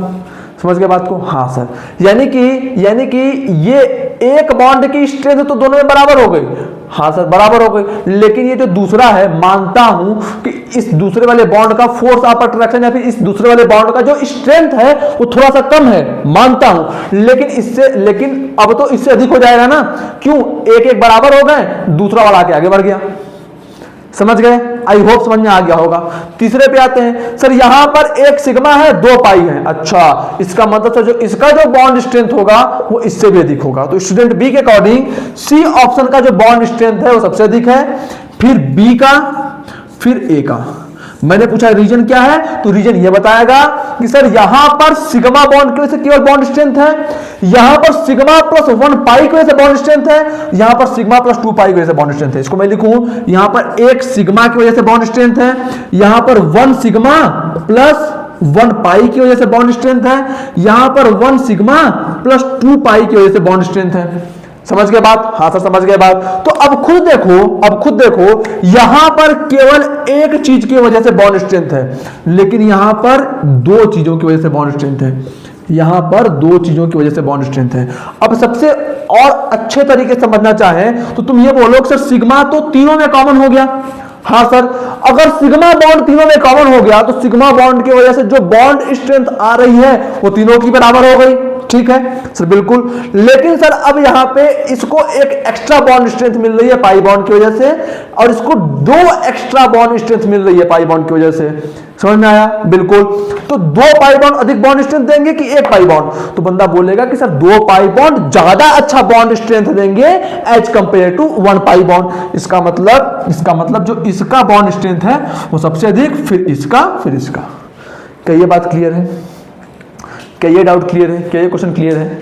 ठीक है, तो स्टूडेंट बी का जो जवाब है वो बिल्कुल सही है और स्टूडेंट ए का जवाब बिल्कुल गलत है। ठीक है, तो आई होप आपको ये क्वेश्चन समझ में आया होगा। आप इसको नोट डाउन कर लो, जल्दी इसको नोट डाउन करो।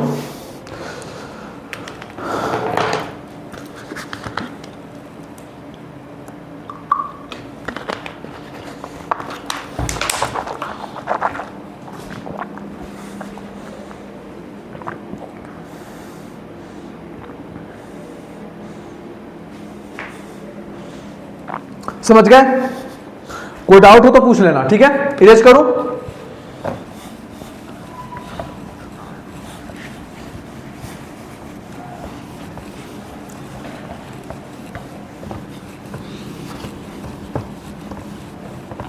ठीक, चलो अगला क्वेश्चन देखो। अगला क्वेश्चन देखो, है ना। क्वेश्चन क्या, तो आप एक बात हमेशा ध्यान देना कि जिस तरह आपसे कोई बंदा पूछे कि ये देखो, ये है, ये है, ये है, दूसरा ये है, ये है, ये है ना। अब पूछे कि इसमें बताओ कौन से मॉलिक्यूल का बॉन्ड स्ट्रेंथ सबसे अधिक होगा, तो आप क्या देखोगे कि सर 1 सिग्मा, 1 सिग्मा, 1 सिग्मा, यानी कि सबके पास 1 सिग्मा है, लेकिन इसके पास एक्स्ट्रा में 1 पाई है और इसके पास एक्स्ट्रा में 2 पाई है। इसके पास एक्स्ट्रा में 2 पाई है ना, ये भी पाई और ये भी पाई है, इसके पास एक्स्ट्रा में 2 पाई है। ठीक है, तो सिग्मा की वजह से जो बॉन्ड स्ट्रेंथ मिल गई वो कॉमन हो गया, लेकिन पाई बॉन्ड की वजह से इसका बॉन्ड स्ट्रेंथ और इसका बॉन्ड स्ट्रेंथ बढ़ गया, तो ओवरऑल ऑर्डर ये हो जाएगा, है ना। तो मैं अगर ये बात लिखूं ओवरऑल, अगर आप बातों को समझ गए तो मैं इसी को कॉन्सेप्ट में लिख देता हूं, overall bond strength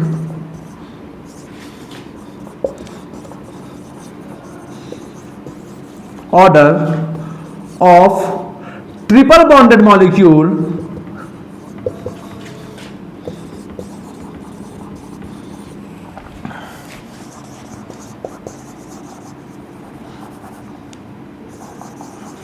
is greater than overall bond strength order of triple bonded molecule is greater than single bonded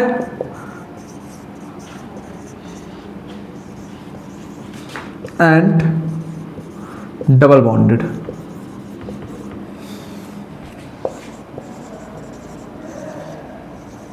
तो बॉन्ड स्ट्रेंथ अगर हम लोग लिखते हैं तो क्या हो जाएगा, ट्रिपल बॉन्ड का सबसे अधिक, फिर डबल बॉन्ड का, फिर सिंगल बॉन्ड का। क्या ये बात क्लियर है आपको? क्या ये बात क्लियर है आपको? रीजन आप समझ गए ना? रीजन ऐसा क्यों है समझ गए ना? ठीक है, ठीक, चलो लिख लो इसको, चलो लिख लो इसको।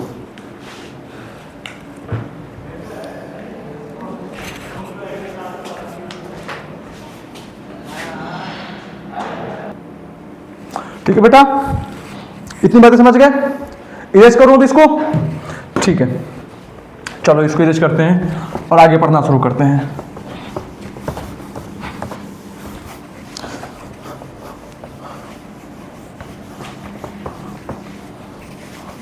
आई होप कि सारी बातें आपको अच्छे से अभी तक समझ में आ रही होंगी, आसान आसान सी बातें चल रही हैं, ऐसा कोई डाउट नहीं है ना? ठीक है, तो चलो अब अगला हेडिंग हम लोग पढ़ने जा रहे हैं। जो हम लोग अगला टॉपिक पढ़ेंगे वो क्या है, हाउ टू रिप्रेजेंट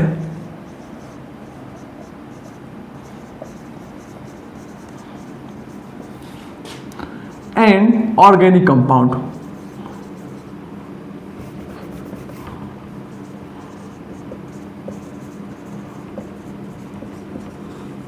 यानी कि हम लोग किसी ऑर्गेनिक कंपाउंड को किस तरीकों से रिप्रेजेंट करते हैं। ठीक है, अब हम लोग इसको अच्छे से आराम से पढ़ने जाएंगे। बहुत आसान सी बात है, एकदम ध्यान से सुनते जाना और अच्छे से समझ में आता चला जाएगा। ठीक है, तो चलो हम लोग करते हैं, है ना। We can represent organic compounds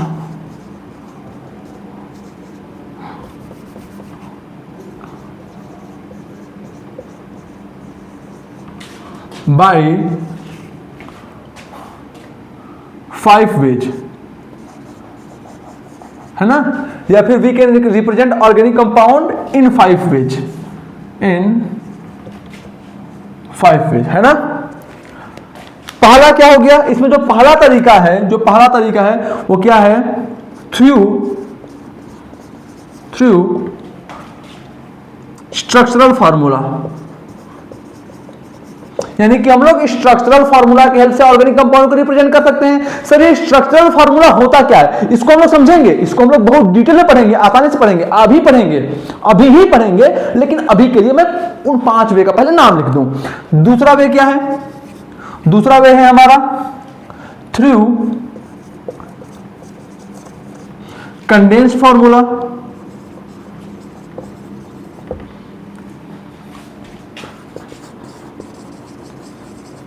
तीसरा तरीका क्या है, थ्रू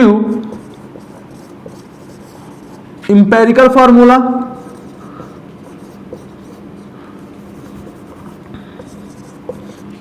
दिखाई पड़ रहा है ना, थ्रू इंपेरिकल फार्मूला।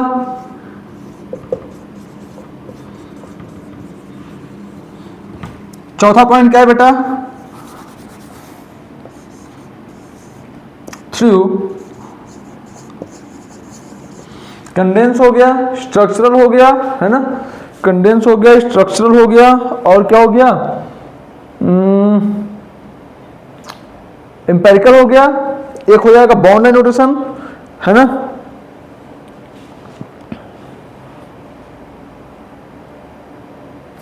ठीक है, ठीक, तो अच्छा, हाँ, मॉलिक्यूलर फार्मूला छूट रहा था।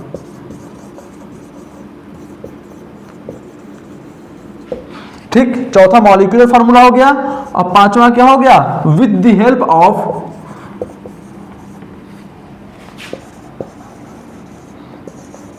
Bond line notation.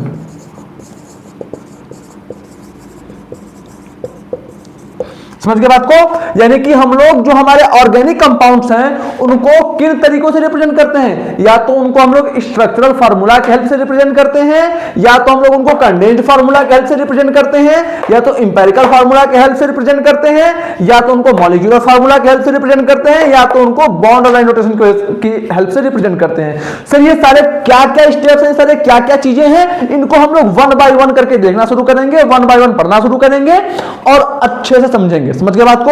अभी के लिए इसको नोट डाउन करो, अभी के लिए इसको नोट डाउन करो।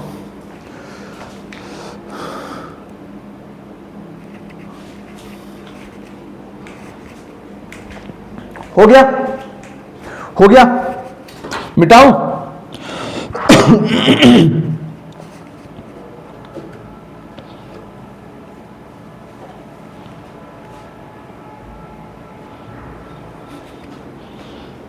मिटाऊं?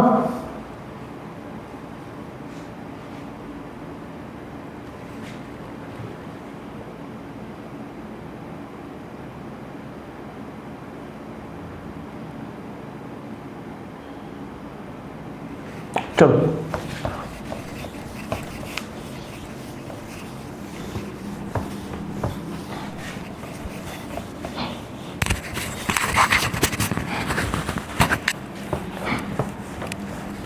चलो आओ, हेडिंग डालो स्ट्रक्चरल फार्मूला।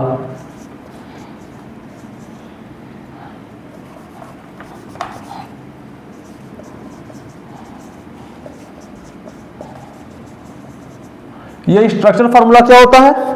ये स्ट्रक्चरल फार्मूला क्या होता है? तो लिखो the formula which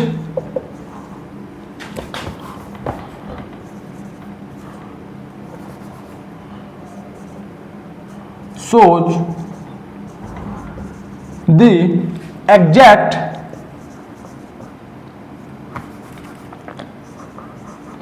connectivity of each atom and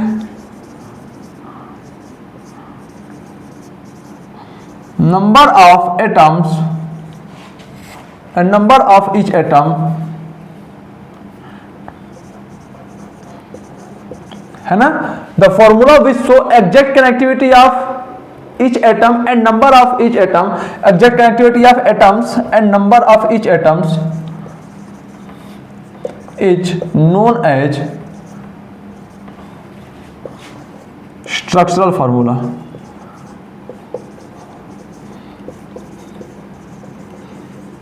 चलो पहले इसको समझते हैं हम लोग। जैसे देख लो सी सी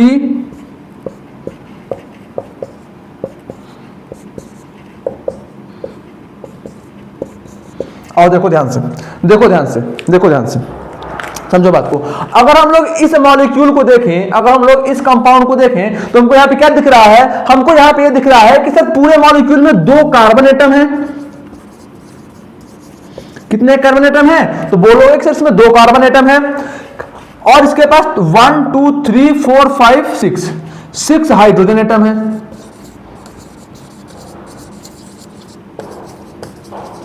समझ गया बात को? हाँ से समझ गया बात को। यानी कि इस स्ट्रक्चर में, यानी कि ये जो हमारा मॉलिक्यूल है, अगर हम लोग इसको ध्यान से देखें तो कितने नंबर ऑफ एटम्स हैं, कौन कौन से अलग अलग एटम्स हैं, वो सारी बातें हमको देख के ही पता चल गया। चल गया कि नहीं चल गया? सर बिल्कुल चल गया। अगली बात देखो,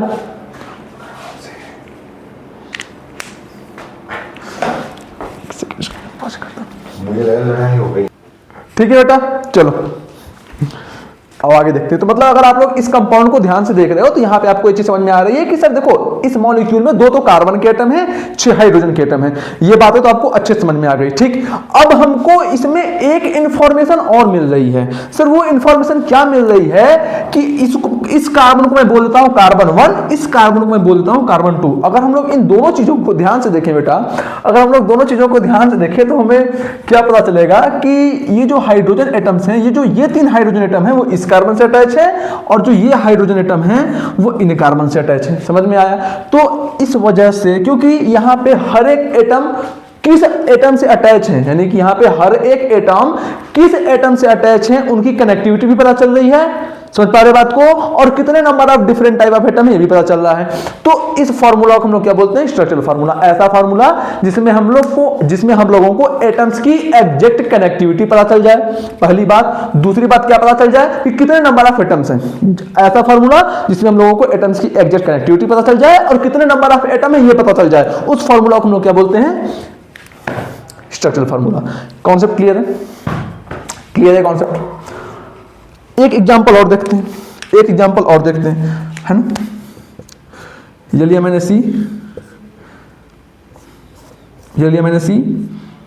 ना सी नहीं लेता हूं इसको, यहां पे मैंने ले लिया एन, है ना, और यहां पे लगा दिया 1, यहाँ पे मैं क्या लगा देता हूँ, यहाँ पे मैं लगा देता हूँ Cl, यहाँ पे मैं लगा दिया Br, यहाँ पे मैं क्या लगा देता हूँ, यहाँ पे मैं लगा देता हूँ हाइड्रोजन, यहाँ पे मैंने लगा दिया फ्लोरीन, और यहाँ पे लगा दिया मैंने आयोडीन, है ना। इसको ध्यान से देखो, इस स्ट्रक्चर को ध्यान से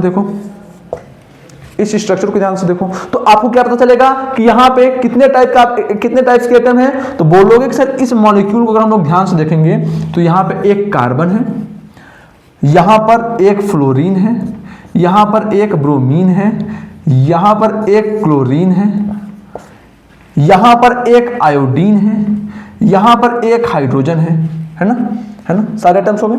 तो कहीं ना कहीं हम लोग इस मॉलिक्यूल को देख के ये बता पाएंगे कितने डिफरेंट टाइप ऑफ एटम है, बता दिए। हाँ सर, दूसरी बात हम लोग ये भी बता सकते हैं कि देखो जो आयोडीन है वो कार्बन से अटैच है, जो फ्लोरीन है वो भी कार्बन से अटैच है, जो हाइड्रोजन है वो भी कार्बन से अटैच है, जो क्लोरीन है वो यहाँ पे नाइट्रोजन से अटैच है, और जो ब्रोमीन है वो भी नाइट्रोजन से अटैच है। यानी कि कौन सा एटम किस एटम से अटैच है, कौन सा एटम किस एटम से कनेक्टेड है, उसको भी बता पा रहे हैं। तो आपको स्ट्रक्चरल फार्मूला क्या होता है, उसका क्या इंपैक्ट है, उसका क्या इंपॉर्टेंस है, उसकी सबसे खास बात क्या है, ये बात आपको समझ में आ गई कि स्ट्रक्चरल फार्मूला की सबसे खास बात ये है कि ये तो बताता ही है कि कितने नंबर ऑफ एटम्स प्रेजेंट है, कितने नंबर ऑफ मॉलिक्यूल्स प्रेजेंट है, लेकिन उसके साथ एक चीज और बताता है। वो चीज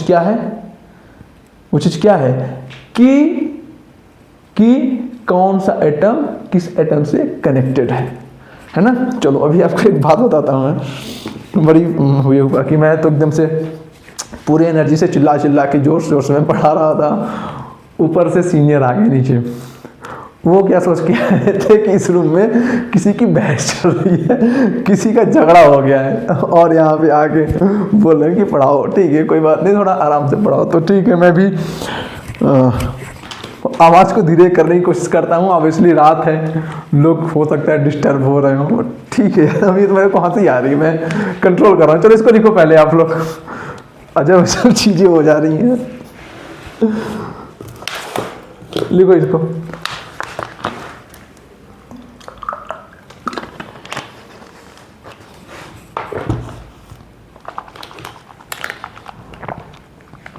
हो गया?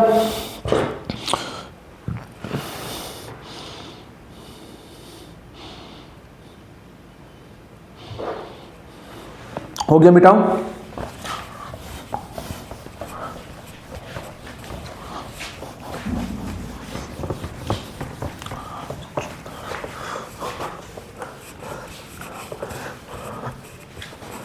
चलो, कल तो मतलब हॉस्टल में लोगों को टॉपिक मिल चुका है मज़े लेने का, है ना। कल तो मज़े लिए जाएंगे। ठीक है, चलो देखता हूँ क्या होगा। चलो आओ पढ़ते हैं आगे यार। चलो ठीक है, क्या बताऊँ, हंसी आ रही, मेरे को कंट्रोल कर रहा हूँ। ठीक है, आओ कंडेंस फार्मूला निकालो।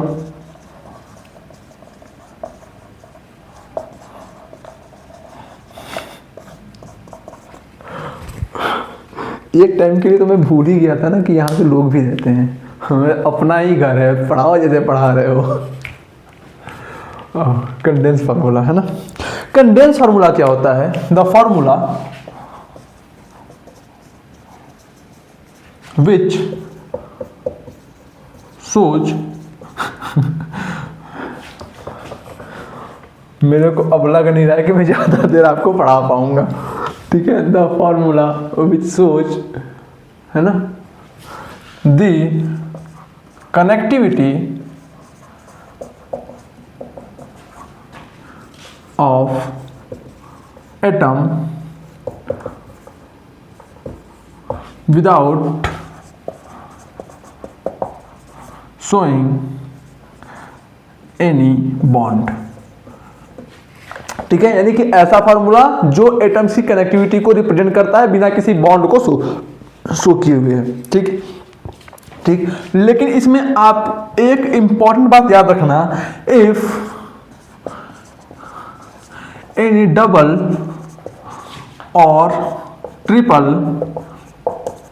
बॉन्ड इज प्रेजेंट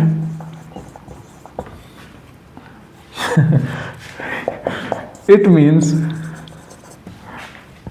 या फिर present, then we must have to represent it in the condensed formula. समझ गए बात को? यानी कि अगर मॉलिक्यूल में कोई डबल या ट्रिपल बॉन्ड है तो उसको हमको रिप्रेजेंट करना पड़ेगा। ठीक, सिंगल बॉन्ड है उसको रिप्रेजेंट नहीं करेंगे, कोई दिक्कत नहीं है। कंडेंस फार्मूला की सबसे खास बात यह है कि इसमें हमको ये तो पता चल जाएगा देख के कितने नंबर ऑफ एटम्स हैं, कौन कौन से एटम्स हैं, है ना, ये बात पता चल जाएगा। ठीक है, लेकिन ये बंदा बॉन्डिंग नहीं दिखाता, कौन सा एटम किससे अटैच है ये नहीं दिखाएगा। लेकिन अगर हम लोग उसको देखेंगे नहीं ना, तभी हम लोग मॉलिक्यूल को देख के समझ जाएंगे कि कौन सा एटम किससे अटैच है। यानी कि बिना बॉन्डिंग को एग्जैक्टली शो किए बता देता है कि कौन सा एटम किससे कनेक्टेड है। समझ पा रहे बात को? चलो उसको समझाता हूं। जैसे एक एग्जांपल देखो, एग्जांपल समझो।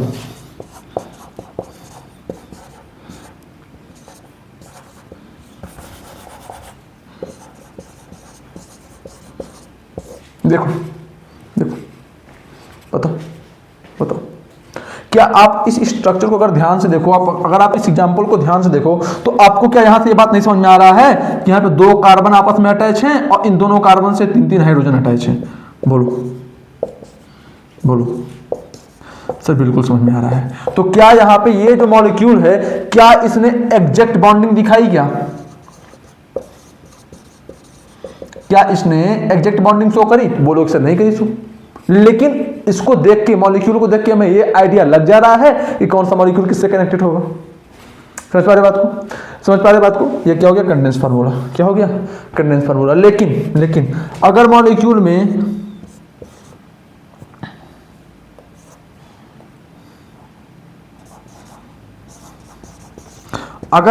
में कोई डबल बॉन्ड हो जाए या फिर कोई मॉलिक्यूल में कोई ट्रिपल बॉन्ड हो जाए, है ना,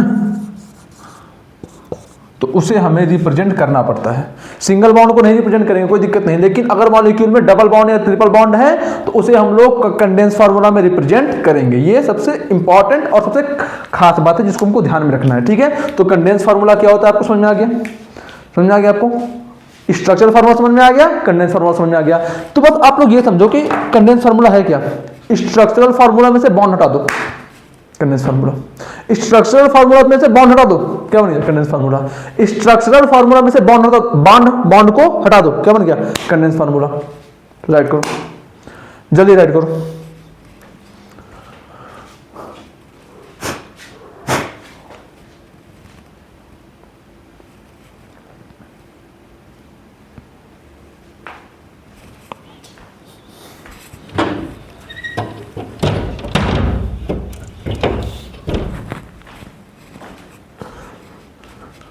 हो गया राइट? समझ गए कंडेंस फार्मूला क्या होता है?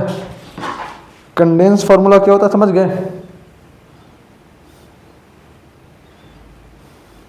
हो गया? चलो आओ, 1 सेकेंड, आपको 10 सेकेंड का और टाइम दे रहा हूं, जल्दी कर लो।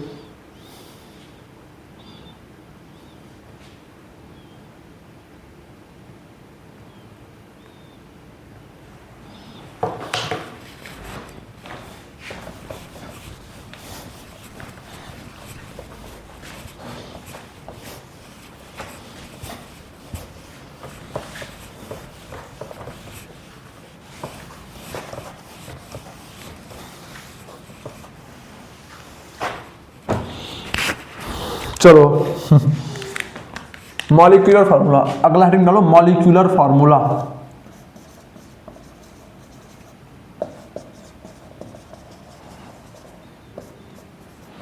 है ना। तो ये क्या होता है बेटा, ये क्या होता है, the formula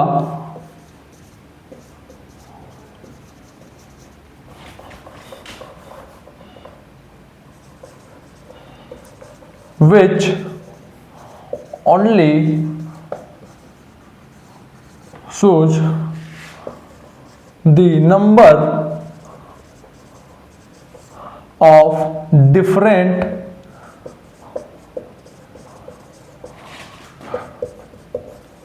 kind of atom present in the molecule without showing any kind of bonding in any manner, है ना। तो कई बच्चे ये सोचेंगे कि सर ये तो कंडेंस फार्मूला जैसा हो गया। नहीं बेटा, कंडेंस फार्मूला जैसा नहीं है। यहाँ पे क्या होता है, यहाँ पे अगर हम लोग मॉलिक्यूलर फार्मूला को देखें ना, तो यहाँ से देख के बस हम लोग ये समझ सकते हैं कि कितने नंबर ऑफ एटम्स प्रेजेंट है मॉलिक्यूल में।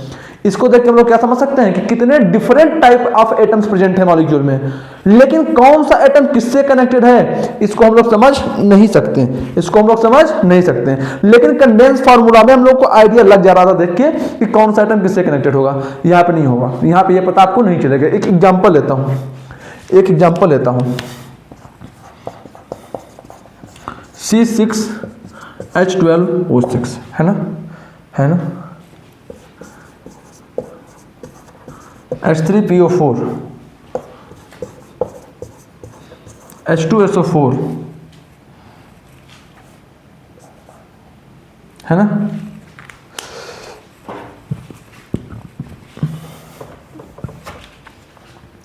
ठीक है, ठीक है।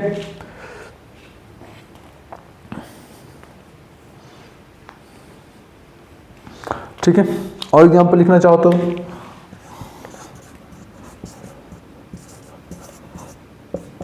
है ना, है ना। चलो एक्सेट्रा। तो अगर हम लोग इन स्ट्रक्चर्स को अगर हम लोग इन एग्जांपल्स को ध्यान से देखें तो क्या किसी एग्जांपल को देख के हमें ये पता चल रहा है कि कौन सा एटम किससे कनेक्टेड है। यहाँ पे सब में, यहाँ पे 3 हाइड्रोजन है, 1 फास्फोरस है, 4 ऑक्सीजन है, कितने डिफरेंट काइंड ऑफ एटम है ये तो हमको पता चल जा रहा है, लेकिन कौन सा एटम किससे कनेक्टेड है क्या ये पता चल रहा है आपको। कौन सा एटम किससे कनेक्टेड है ये बात पता चल रही है आपको, सर नहीं पता चल रही है। ये क्या होता है, मॉलिक्यूलर फार्मूला। ऐसा फार्मूला जो हमें बस डिफरेंट काइंड ऑफ एटम्स के बारे में बात बताए, कितने अलग अलग तरह के एटम प्रेजेंट हैं और उन एटम्स के नंबर क्या हैं, बस इतना ही इंफॉर्मेशन दे सकता है ये। कौन सा एटम किससे कनेक्टेड है इसका इंफॉर्मेशन नहीं देगा। जल्दी इसको राइट डाउन करो, जल्दी इसको राइट डाउन करो।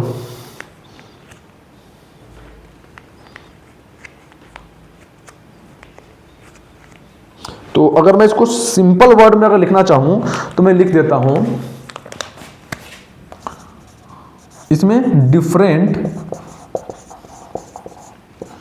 नंबर ऑफ एटम्स पता होंगे। समझ गए बात को, पहला पॉइंट। दूसरा पॉइंट क्या है ना, डिफरेंट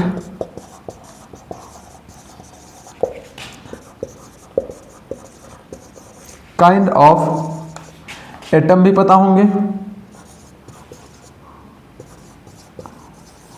है ना। तीसरा पॉइंट क्या है, कौन सा एटम किससे बटरफ्लाई, कौन सा एटम किससे कनेक्टेड है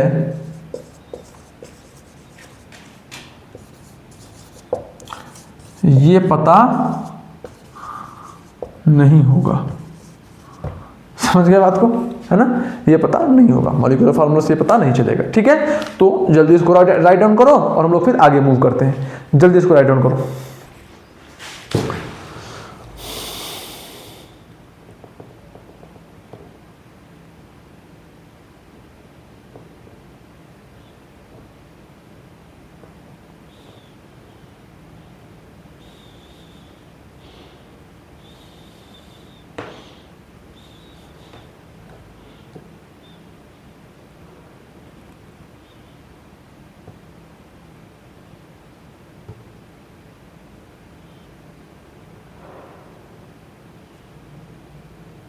ठीक हो गया।